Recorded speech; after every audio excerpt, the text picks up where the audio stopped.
Okay, I've installed my Mopeka LP gauge sensor on this tank. Also did one on tank 2, labeled each one so we know which sensor goes with which one all the time.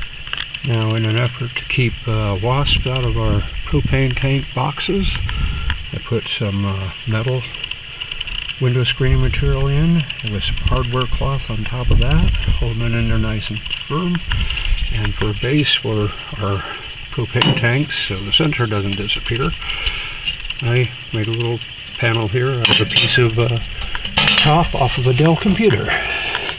So a little bit of recycling there.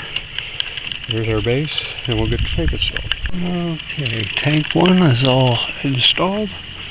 A little bit of a tight fit getting in there with a speed on it. And here's our Mopeka gauge reading, 80%. As you can see, it's updating.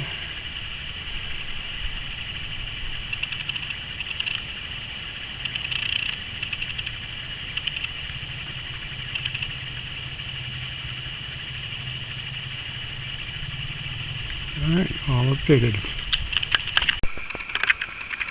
Okay, I installed the Mopeka tank meter. I installed it here next to my other water meters and stuff.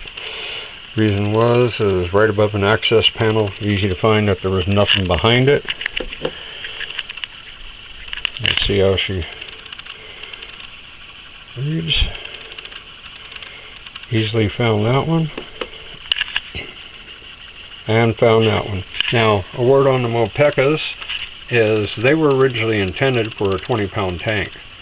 And they will read off on a 30 or 40-pound tank until the level of those tanks drops enough to the 20-pound level so that it will get an accurate reading then. And the whole thing is about the Mopekas, it's not so much about reading if your tank is full, it's down at the bottom of the gauge. You want to know with a more accurate deal. It tells you that it's getting towards the empty mark.